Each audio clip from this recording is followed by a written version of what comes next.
मेरा नाम गौरांग दास है। इस्कॉन के गवर्निंग बॉडी कमिश्नर में हूँ। 1971 में इस्कॉन के संस्थापक his divine grace Shri AC Bhaktivedanta Swami Prabhupada ji, वो भी यहाँ पर हरमंदिर साहब में आए थे, माथा टेक कर गए और उन्होंने यहाँ पर जो व्यक्त किया कि उनको दिव्यता यहाँ पर बहुत हृदय को स्पर्श कर गई। और हम लोग विश्व भर में जितने भी मंदिर हैं उन सभी मंदिरों में हम यही प्रचार करते हैं कि शांति और सद्भावना के साथ मानवता आगे बढ़े। तो वही प्रार्थना करने हम यहाँ पर भी आए और हरमंदिर साहब में प्रार्थना करके माथा टेक के यहाँ के सुंदर कीर्तन सुनकर हृदय बहुत ही गदगद हो उठा और भगवान की दिव्यता का अत्यंत स्मरण हुआ। धन्यवाद। की ओर से आपको सम्मानित किया गया, कैसा लगा? हम SGPC के बहुत ही आभारी हैं कि उन्होंने परम पूज्य राधानाथ स्वामी महाराज, जो कि इस्कॉन के वरिष्ठ लीडर हैं, GPC एमेरिटस हैं, उनको बहुत ही सम्मानपूर्वक यहाँ पर सम्मानित किया। और यहाँ पर जो भगवान सिंह जी हैं, जो मेन यहाँ के ट्रस्टीज़ में से हैं, उन्होंने कई सिख ग्रंथों को भेंट स्वरूप भी दिया, जिससे इंटर रिलीजियस डायलॉग, अलग अलग धर्मों के बीच सद्भावना और समन्वय किस तरह हम चर्चा कर सकें। तो हमें बहुत आनंद आया। यहाँ पर विशेष रूप से जो सेवा भाव श्रद्धालुओं के अंदर हम देखते हैं, विश्व के कोने कोने से बिना जाति, बिना पाति, बिना किसी प्रकार के भेदभाव के हर व्यक्ति बिल्कुल अनुशासन के साथ यहाँ जो है दरबार साहब में माथा टेकने के लिए आ रहे हैं, प्रार्थना करने आ रहे हैं। तो ये वास्तव में एक बहुत बड़ा मॉडल है कि मंदिरों का प्रशासन किस तरह होना चाहिए, एडमिनिस्ट्रेशन किस तरह होना चाहिए, जिससे श्रद्धालुओं को अधिक से अधिक प्रार्थना के लिए और अपने माथा टेक कर अपने हृदय के भावनाओं को व्यक्त करने के लिए समय मिल पाए।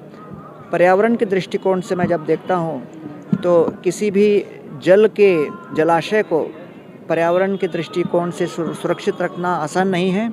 तो ये भी एक बहुत बड़ा मॉडल है कि जल पर्यावरण के दृष्टिकोण से हरमंदिर साहब के चारों तरफ जो सरोवर है उसको इतने उत्कृष्ट प्रकार से मेंटेन किया गया है, उनकी स्वच्छता को, निर्मलता को। ये भी बहुत ही उत्कृष्ट उदाहरण है कि जितने भी दिव्य जलाशय हैं भारत भर में, उनको भी इनसे प्रेरणा लेनी चाहिए। तो मैं बहुत ही आभारी हूँ और इस्कॉन अंतर्राष्ट्रीय कृष्ण भावना संघ के विश्व भर के 1100 मंदिर और करोड़ों भक्तों की ओर से मैं हरमंदिर साहब के जितने भी ट्रस्टीज़ हैं और श्रद्धालु हैं, सबको नमन करता हूँ, वंदन करता हूँ। बांग्लादेश में हो रहा है उसके ऊपर क्या कहेंगे आप? इस्कॉन के लीडरशिप, बांग्लादेश की लीडरशिप और भारत सरकार मिलकर इस पर बहुत विचार विमर्श कर रही हैं। कई चीज़ें हैं, सेंसिटिव है, इसलिए मैं मीडिया में अभी कुछ बोल नहीं सकता। अच्छा, क्या आप आज यहाँ पर अरदास करने आए हैं कि वहाँ पर शांति हो? उन प्रार्थनाओं में ये प्रार्थना भी अवश्य शामिल थी।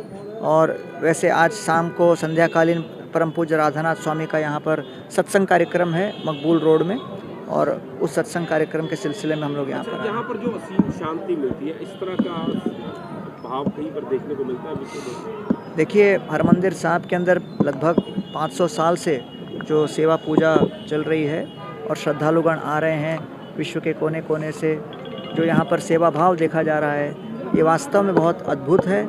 और जिस भाव के साथ यहाँ पर भजन गाया जाता है, ये भी एक बहुत विशेष उदाहरण है कि पूरे प्रशिक्षण के साथ और उस प्रशिक्षण के होने के पश्चात फिर उन लोगों को रागी जनों के रूप में फिर यहाँ पर संगीत के लिए अवसर दिया जाता है। मेरे ख्याल से ये बहुत ही इम्पोर्टेंट एक स्टेप है और वो उसका भी बहुत प्रभाव पड़ता है। खुला है, उसके ऊपर क्या है? जी, सिख धर्म यहाँ पर जो संदेश है जी, हर धर्म के लिए दिया जाता है, उसके ऊपर हर धर्म का यहाँ पर बड़े प्रेम से स्वागत किया जाता है।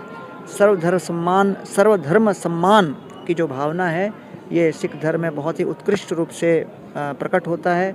और हम यहाँ पर आकर इन सब बातों से नम्रता, कृतज्ञता, मानवता के प्रति प्रेम, सद्धर्म पालन, इन सभी भावनाओं को अपने हृदय के अंदर धारण करके विशेष मोतियों के रूप में बटोर कर जा रहे हैं।